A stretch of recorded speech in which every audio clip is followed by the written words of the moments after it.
Hi! So in today's video I wanted to talk about those images that you always see where it's comparing me at 13 years old versus today's 13-year-olds, and you look like really awkward and ugly and you're in like that phase, just the bad phase where you're not attractive, and then today's 13-year-olds somehow look amazingly glamorous and put together. That's what I want to talk about today. And if 13-year-olds and like the younger generation, Gen Z, are they kind of skipping over the awkward, ugly phase? Or do we just think they are? Part of the answer is they're not skipping the phase, but they are tricking us into thinking they're skipping it. Also, some of them are just skipping through it faster, and I think I'll explain why I think that. And thirdly, those who are still going through their ugly, awkward phases, just like older generations did, were not seeing it as much. So just like the answer to what I talk about in many of my other videos, talking about like ideas and differences of Gen Z and millennials versus other generations, has to do with the internet. I think the big boom of beauty YouTubers and teaching young girls how to do their hair, do their makeup, dress nicely, teaching about skincare and how to like either clear up your skin or cover up acne that you do have, which is a classic part of the awkward phase. That really was booming in the phase where Gen Z was just entering their teen years. So it was the perfect time for them to have more information in order to try and minimize the ugly or awkward part of their appearance. It was right there. And I'm kind of like an older Gen Z / young millennial, so beauty YouTuber was coming in my high school years, like kind of late high school and entering college, so it was a little late for me since I felt like that was the time where I was exiting out of my awkward phase anyway. But older generations certainly didn't have YouTube, didn't really have the internet much either, or there wasn't a lot of content around this topic at the time in early internet. For early generations, it was more like magazines, like teen magazines, which probably did have some decent advice at the time, but it was so one size fits all. It was like, wash your face and then moisturize for clear skin, but there was no video of, hey, do you have oily, acne prone, or like cystic acne? Here's specifically how to treat that.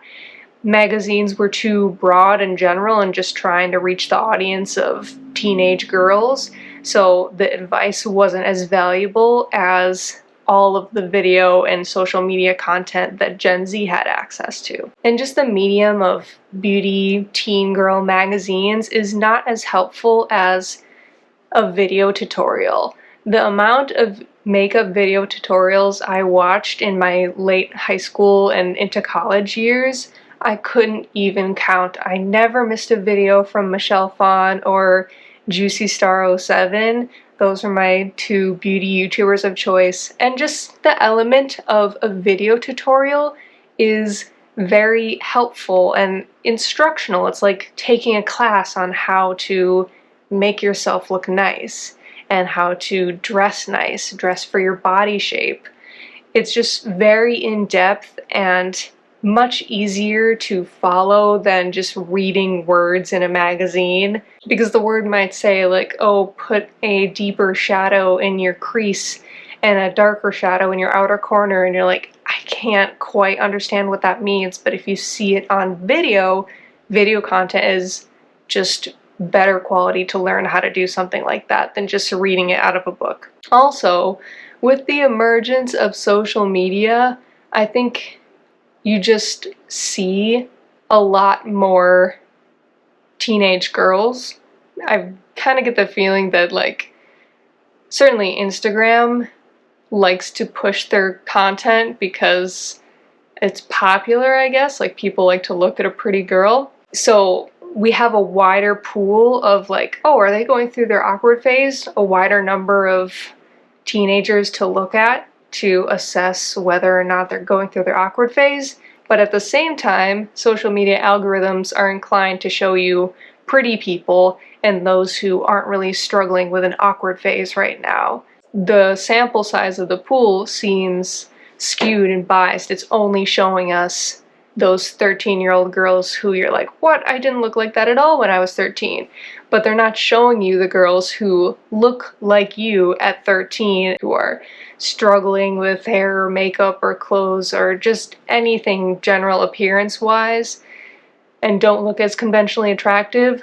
Those aren't being shown to you, so it seems like all the 13-year-olds now suddenly look amazing. This is kind of a self-perpetuating thing because seeing all of that content of younger girls who look nice, the younger girls who are 13 and don't look so nice are less inclined to take selfies and post them online because they don't want to be compared to the other girls. So it feeds on itself and it's just nonstop pretty people posting all the time. And in early social media, like when I felt I was going through my awkward, ugly phase, social media was just getting off the ground, like very early Facebook, and there just wasn't as much of a pressure to post perfect photos. Early social media, people would post anything. It was just so new and it wasn't established yet that it was a place for judging people based on how they looked in their photos. That just wasn't a thing yet. So people would just post pictures of you looking crazy or like making weird faces, looking your worst. This wasn't really like quite, I'm a little too young for this, but I feel like slightly older people would post themselves like getting ready for school dances, which school dances is it's like right in your awkward phase, like freshman year or 8th grade dances. I don't know who's looking good at those, but people would post pictures of themselves like getting ready with their hair like half done and no makeup on and like in sweatpants and just like plain clothes, and it was common to do that. And then you would post pictures of yourself when you're all dressed up at the dance as well. But still, the pressure of posting perfect photos, first of all, didn't exist for older generations when they didn't even have social media. And secondly, for those who did have social media, it was so early and there was not as much of an expectation to only post photos of yourself looking perfect. That kind of developed over time. Another thing I wanted to mention, I think the last thing I wanted to point out, is the quality of beauty products and how they've been marketed over time. I realize I'm talking a lot about makeup in this video, but I think a big element of this reduction of the awkward phase has to do with looking at young teenagers now and being like, wow, their makeup looks amazing. I had no idea how to do that when I was younger. And the quality of makeup kind of correlated right around that time of the beauty YouTubers where makeup just exploded in quality.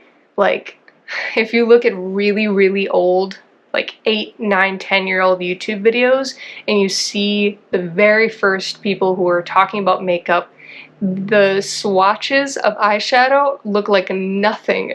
They're terrible quality. Compared to today, you just barely tap it and it's an amazing shimmery full pigment color. Quality of makeup has become extremely popular, partly due to the popularity of using a lot of beauty products because of the popularity of beauty YouTubers. Certainly the expectation was, if I make a really nice product and up the quality, I can charge more for it and more people will buy it. Maybe an online influencer will mention in their videos. And also, the marketing of makeup and beauty skincare companies has definitely been more targeted towards young people rather than millennials. I think certainly started out using probably whatever their mom told them to use, and that's mom makeup, which is not bad, but now if you think of a bunch of brands are just very geared toward a younger audience, like Too Faced comes to mind for me, and also Florence by Mills, which is a rather new brand, but it's really making itself more appealing to a younger consumer. And with the educational video content and social media content, younger consumers know what they want to buy when it comes to makeup and beauty products. So instead of like certain brands that, even like CoverGirl, I feel like that was an older makeup brand that was pretty popular. That I remember the first concealer I ever used was a CoverGirl concealer, and it was a nightmare, but I wore it. Even the older makeup brands like CoverGirl have changed their targeting and messaging to direct towards a little bit of a younger consumer. And with that messaging being more available and put in the face of teenage girls, they are better educated and more interested to buy better products to make themselves appear as if they're not in their awkward phase. So those were all of the things I wanted to mention that kind of all built up together either has led to the reduction, at least slightly, of an awkward phase, or just the education of how you can make yourself look nicer. So that's my explanation, I think, of why 13-year-olds today are just looking a lot better, maybe, than they used to. So let me know your thoughts on this topic, and thanks for watching.